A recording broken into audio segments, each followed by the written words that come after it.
Assalamualaikum warahmatullahi wabarakatuh. Perkenalkan, nama saya Ibnu Cahyana dari kelas 5B. Di sini saya akan menjelaskan tentang faktor-faktor yang mempengaruhi sistem dalam ekologi administrasi negara. Pertama, ada keadaan penduduk. Keadaan penduduk merupakan sekelompok orang yang menempati suatu wilayah.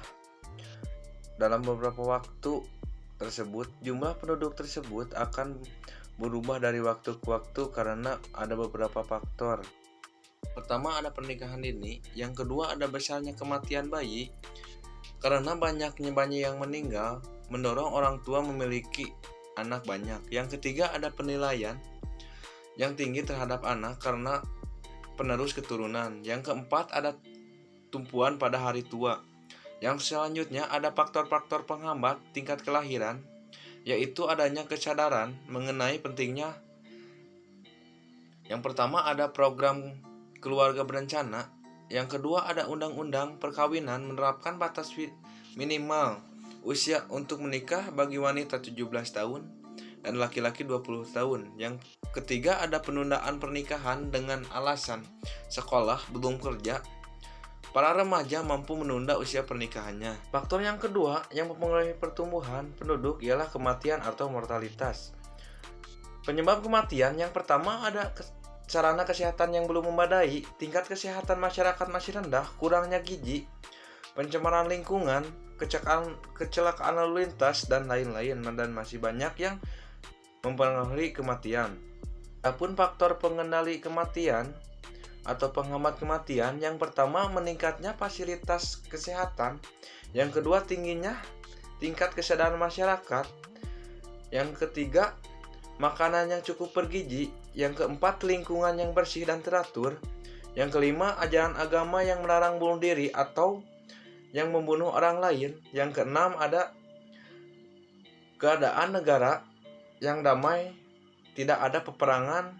Selanjutnya ada migrasi penduduk. Migrasi adalah perpindahan penduduk dari suatu daerah ke daerah lain dengan tujuan menetap, yaitu berada di daerah baru secara terus-menerus atau pindah dari suatu tempat. Misalkan dari Sumedang pindah ke Pulau Kalimantan karena Pulau Kalimantan penduduknya sedikit dan kekayaan alamnya masih banyak. Selanjutnya ada informasi penduduk atau kualitas penduduk. Informasi kependudukan dapat diperoleh melalui kegiatan sensus, registrasi penduduk, dan survei kependudukan. Yang pertama ada sensus. Sensus yaitu proses pengumpulan data, pengolahan, dan publikasi data kependudukan yang ada di suatu negara dalam periode jangka waktu tertentu. Yang kedua ada registrasi penduduk, yaitu proses pengumpulan keterangan mengenai peristiwa kependudukan hariannya. Yang ketiga ada survei. Survei penduduk ini adalah pencacahan jumlah penduduk dengan jumlah atau cara yang kita mengambil daerah-daerah tertentu penduduk yang mewakili. Beberapa parameter yang dijadikan acuan untuk menentukan kualitas penduduk. Yang pertama ada pendidikan, menggambarkan kemampuan penduduk yang menyerap dan menyesuaikan diri dengan perkembangan ilmu pengetahuan dan teknologi. Yang kedua ada tingkat kesehatan. Yang ketiga tingkat pendapatan suatu daerah yang kita lihat perharinya per kapita. Pendapatan per kapita menghasilkan rata-rata untuk setiap penduduk dalam satu tahun yang ada dalam jumlah suatu daerah. Semakin besar pendapatan per kapita, semakin tinggi pula kualitas penduduk dari segi ekonomi. Yang selanjutnya ada mata pencaharian, merupakan salah satu usaha penduduk dalam memenuhi kebutuhan hidupnya dalam sehari-hari. Yang selanjutnya ada struktur sosial. Struktur sosial adalah bentuk kelompok dalam masyarakat seperti keluarga, agama, koperasi, dan sebagainya. Pengaruh penghimpunan terhadap administrasi negara secara sangat kuat sehingga sifat asosiasi dari administrasi negara itu akan paralel dengan sikap asosiasional administrasi niaga. Administrasi asosiasi yang dibentuk ini kadang-kadang dianggap sebagai penyokong atau supporter dan media untuk menyampaikan maksud rencana pemerintah kepada anggota penghimpun. Sistem ekonomi. Kehidupan ekonomi adalah tingkatan produktivitas penduduk yang tinggi karena pengaturan institusional yang rapi yang mendorong seseorang untuk bekerja. Sistem ekonomi ini dibagi dua. Yang pertama, pengaruh langsung dan tidak langsung. Pengaruh langsung dibagi menjadi tiga, yaitu konsep komoditi. Konsep komoditi itu ialah tenaga kerja dianggap sebagai komoditas atau barang dagangan yang harganya berupa gaji atau upah. Yang kedua, konsep kebebasan memilih dalam administrasi negara. Dalam hal ini, administrasi kepegawaian, pegawai menjual jasanya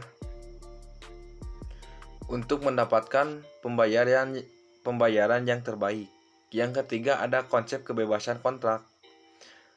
Ialah kebebasan kontrak ini di pasar orang-orang bebas untuk melibatkan diri pada kontrak untuk membeli dan menjual barang atau jasa yang menuntut syarat yang disetujui.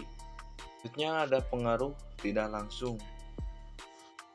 Pengaruh tidak langsung ini ialah ekonomi yang semakin berkembang dengan titik berat kegiatan pada industri perdagangan dan jasa-jasa memerlukan pengetahuan dan campur tangan administrasi negara.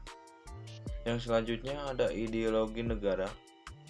Negara Indonesia memiliki ideologi Pancasila. Agama dinaungi oleh Departemen Agama yang dilengkapi dengan administrasi negara.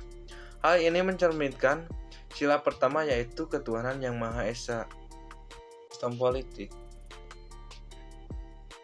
Ahli-ahli politik atau ilmuwan politik memusatkan perhatian pada demokrasi, dan totalitarianisme.